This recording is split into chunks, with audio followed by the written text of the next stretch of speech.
Hello, hello. Welcome back to this mini series. So we are getting into part three. Okay, part three is what types of black magic do people use to affect other people, basically. Okay, so we've got hexes and curses. Those are the most common methods used. Um, yeah, there's also the evil eye. Now, the evil eye, that I might do a whole separate video on the evil eye because the evil eye is slightly different, but this this can absolutely, when somebody hits you with the evil eye, it's that concept like looks can kill. Um, when somebody is looking at you from a jealous or an envious state or from a judgmental state or anything like that, you can feel it. And there is an energy there and it can get into your energy field and stick. Um, and so it is something to be aware of.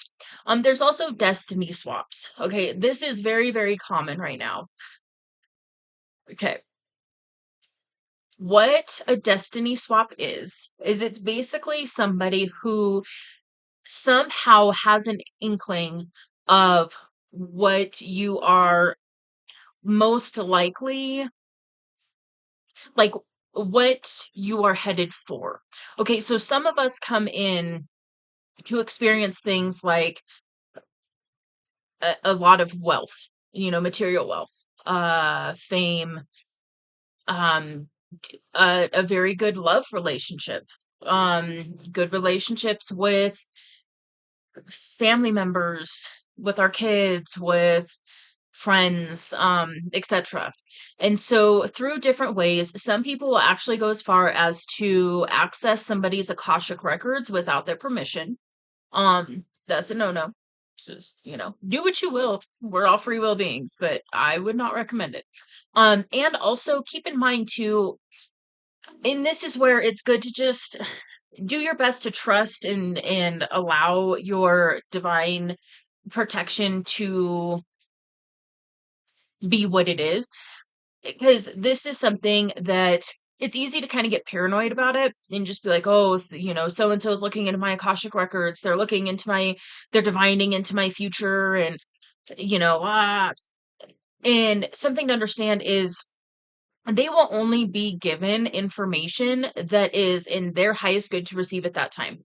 So just because somebody's digging into your Akashic records or your future, your most likely future timelines and things like that, they're not always getting accurate information. A lot of times they're not. A lot of times they're going to be given just enough so that, and it's kind of,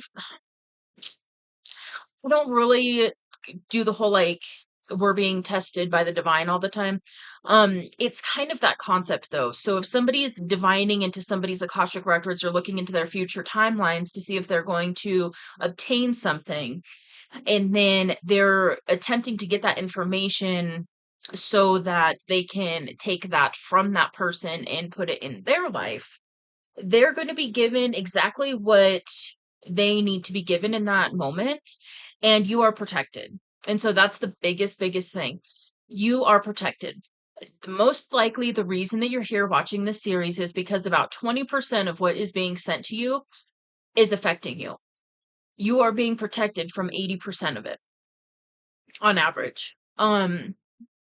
That's just the nature of who I set the intention on finding this video, like who's going to find this series. And if you are here and you're watching it, you are being protected about 80%.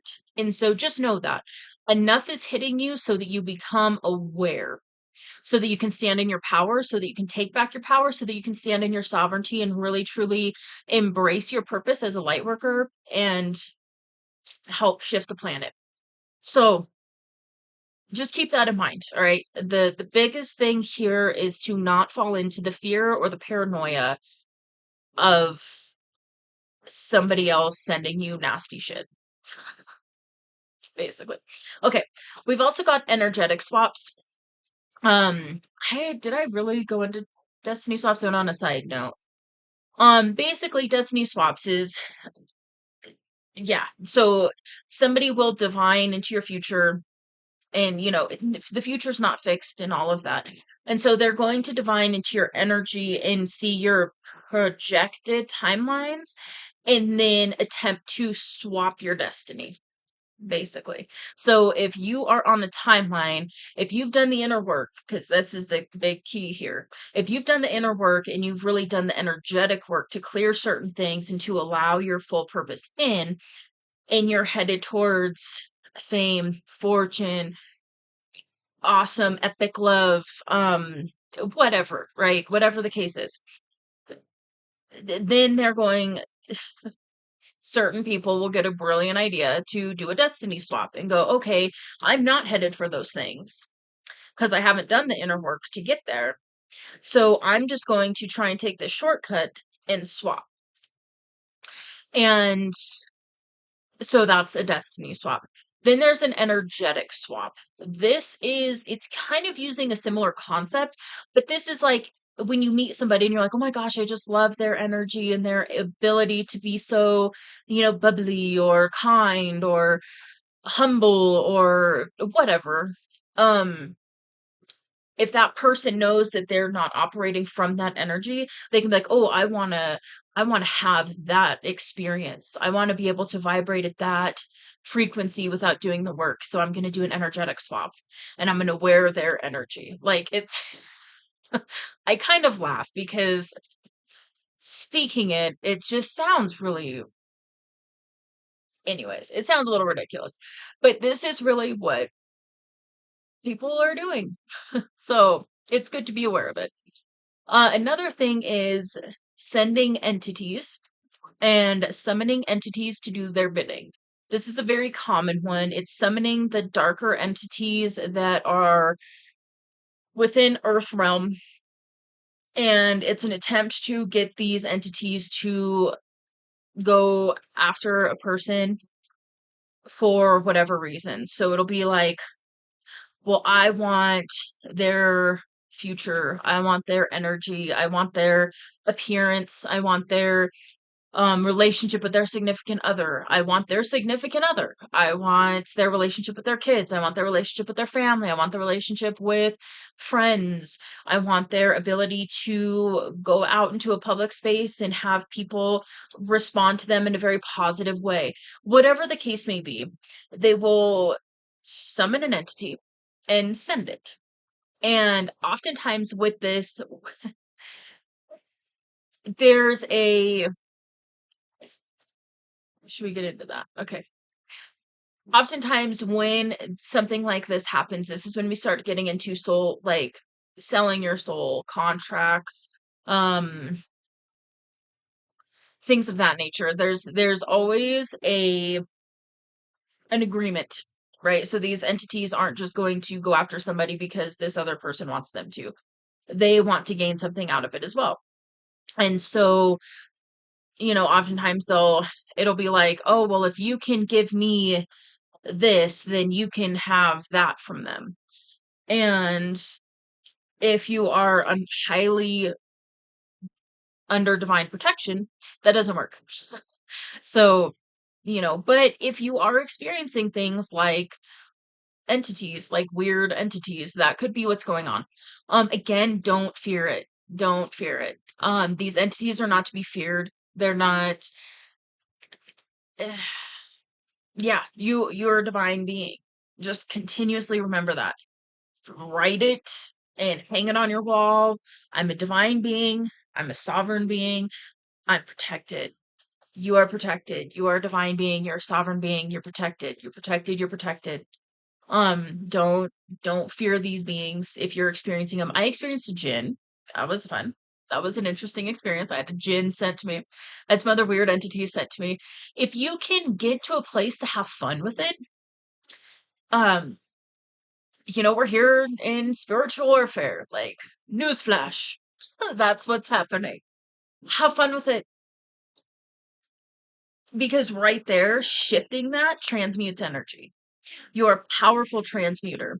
You are a powerful alchemist. You are an energetic alchemist that has the ability to take a lot of this energy and transmute it and transform it into a way that actually helps you ascend, that helps the planet ascend. So just remember that as well. Okay. Again, do your best not to get stuck in fear of any sort. Okay, another thing, um, there's unaliving spells. There is. It is what it is. So we're gonna talk about it. Um, these can come in different forms. They can be, um, spells and rituals to cause you to have thoughts and ideologies of unaliving yourself.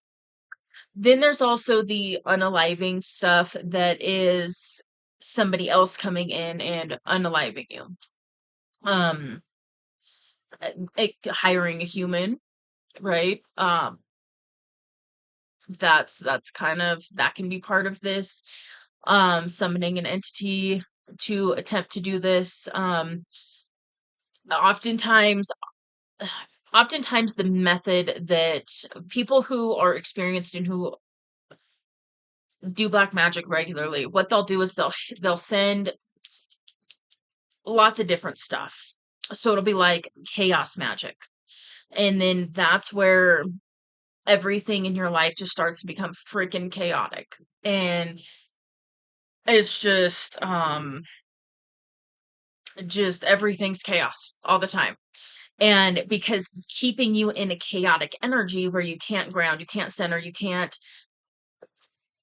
connect fully, because just so much shit is coming at you all the time from all different directions. That's a good way to keep you in a lower vibration to where they can keep hitting you with shit. And so that's where, if you haven't watched the intro video, I touched on this in there. I will be doing a bonus video that is where I'm going to actually help you clear your energy. Because the thing is practiced practitioners, they know what they're doing, and they'll send you some major shit. They can. Um, up and to unaliving spells, basically. And so it's just something to be mindful of.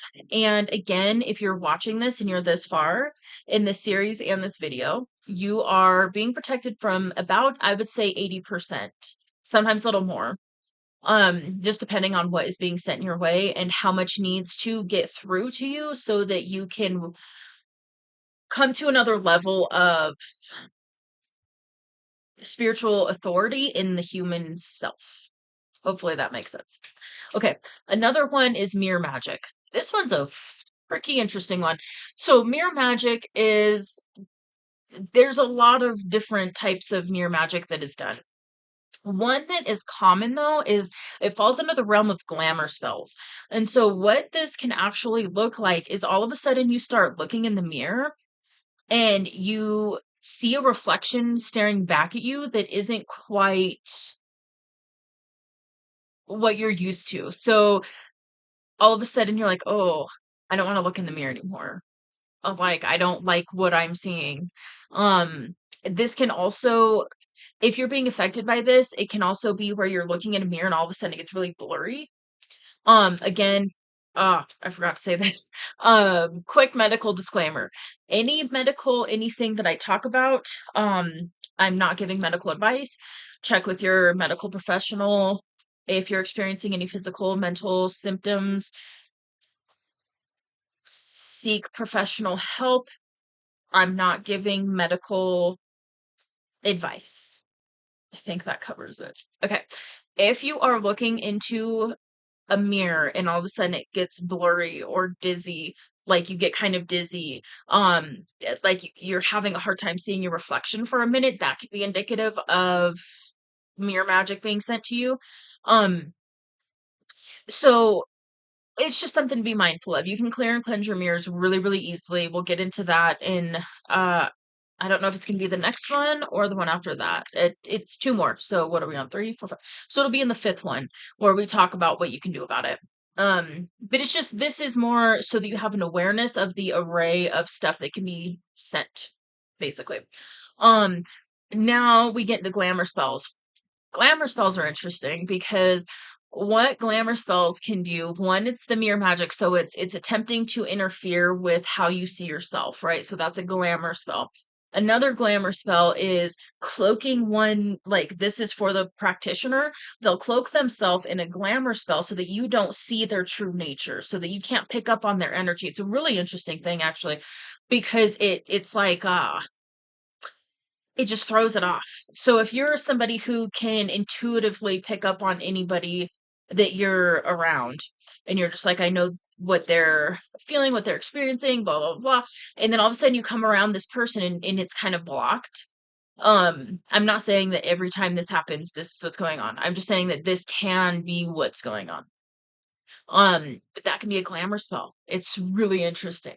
I actually had the experience of seeing somebody's glamour slip, and it was wild. It was absolutely wild. It's like what you see in the movies where all of a sudden it's like they see you below the mask, kind of. It was so wild. I was like, blinking and just like, what the hell am I seeing right now? And then later I came up with the awareness. Spirit helped me come to the awareness of like, you saw we showed you what was beneath what was being presented to you, right? Because again, this person was actually like somebody I would have considered a best friend at one point. So, Spirit was like, come on, you need to see this, you need to see this. And I just was like, no. And then, Spirit was like, okay, well, then we're gonna really, hit you with some weird supernatural shit so that you see it. And just keep in mind, that's again, you're being protected. You're going through this right now for a reason for yourself too. This isn't just a victim thing. You're being hit with shit. Be scared, be paranoid, none of that, right? No, we're not doing the victim thing. We're not doing the paranoia thing. This is so that you can be completely aware and step into your power. That's what we're doing. So if you don't want to see it right now, that's okay. Just this information will be there, and then when you're ready to see it, you'll see it. Spirit will make damn sure of it. We already covered chaos magic. Then there's illusionary magic. This one's an interesting one too. So this is where we can get into all of a sudden things appear different than what they have. So let's say you've been in a relationship, a long-term relationship with somebody for years and years and years. You guys have a good relationship, nothing crazy, nothing major, and then all of a sudden you start to see them in a different light. All of a sudden you're like, are you trying to sabotage me? Are you like ah yeah, it's just it is. It will invoke feelings of paranoia. So if you're used to experiencing life in a certain way, and then all of a sudden, randomly, this is different. So, and I do need to put this plug in here.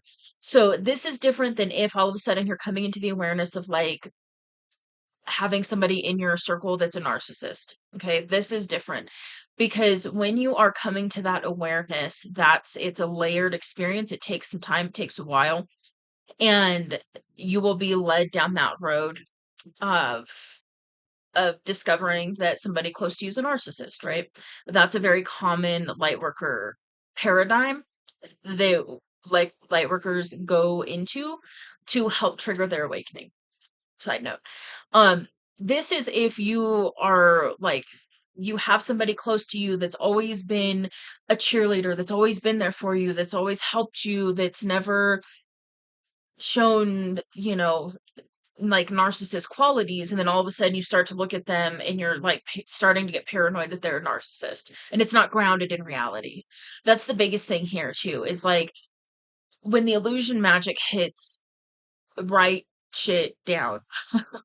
Okay, journal, write stuff down, because oftentimes it's headspacey magic. It keeps you up in here, it keeps you head spinning, it keeps you paranoid, it keeps you ultimately it's kind of similar actually to like of what a narcissist does, because ultimately what they're trying to do is um get your energetic supply.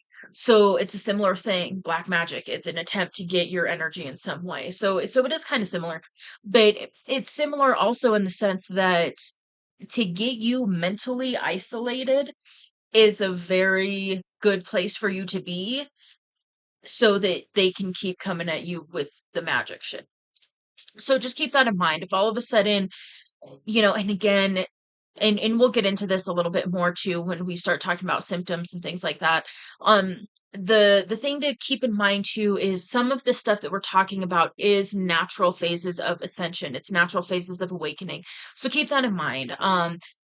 If you are removing people from your life that no longer resonate, that no longer fulfill, how do we say this, Spirit? If you've been, okay, if Spirit has been helping you remove stuff from your life that doesn't resonate with the new you, that's different than what's going on here. This is you're being attempted, like there's an attempt to isolate you from those who are helping you, from what is in your highest good. And so just keep that in mind too. Definitely journal about this stuff, write it down, put it in a document, something, because it helps to get it out, and then you can look at it later and just be like, okay, this wasn't rational. And then the other thing too is you can check that, like date, put the date down, because then you can go back as well and look at, like, was there astrological events happening? Was there, always, like, try to find a different logical reason for it. And if you are unable to, or if you just have the knowing, like, I know this is something nefarious, okay. But if you're just like, I'm experiencing some of this, but I'm not sure. If you journal about it and then you look for other explanations, there's other planets that go retrograde that affect the energy. There's, lots of astrological events. There's also collective events, right? So, during election time in the United States, uh the energy is wonky. Um, if there's major stuff going on collectively, we can be picking up on that. And so just keep that in mind too. For who I'm talking to, most of you, you're going to have the discernment already. This is more for if you're just starting on this journey and you're really becoming aware and awake to all that is, as well as the physical. This is just some helpful advice so that you can kind of really discern if you are being hit with it. Another thing too, if you, and we'll get into this in the next part or the one after that, if you are wondering if you're being affected by this, you can always ask. And just ask your spirit team, ask the divine, ask God, whoever it is you work with, ask for confirmation and allow yourself to come into that confirmation. Does that make sense? Okay. Hopefully that made sense. So you're just going to ask, like, Spirit, please give me the confirmation that this is really happening. And then all of a sudden you come upon some more nefarious magic content and this and that and the other. There you go. Or maybe all of a sudden you get some content that is another explanation for what you're experiencing. And then that spirit saying, hey, no, this isn't, you're good. Um, you've got guidance, use it. Heard spirits. Okay. The other thing to be aware of, and I kind of touched on it a little bit already, is that it's very, very common for black magic practitioners to use moon cycles and astrological events to do certain spells and rituals. So with that, just be mindful of it. If you come into the awareness that you are being hit with it, that um this is something that you are now protecting yourself from and clearing yourself from, it's good to know, because then when it's like, okay, the full moon's coming up, do some extra protection. The new moon's coming up, do some extra protection. There's an eclipse. There's whatever have you, right? The planetary alignment, when we had that, it's common to use those events to amplify the effects of rituals and spells, and that's for good and bad, quote unquote. So it's just good to be aware of. Okay, well, I hope that some of this resonated. Again, don't get in the fear. Don't get in the fear. Stay, do your best to shift out of that fear energy about this. But for the next one, we are going to get into how to know if you are being hit with this stuff. So we're going to get into some symptoms and experiences you may be having, and it's going to be interesting. So definitely stay tuned, and we will see you in the next one. Bye.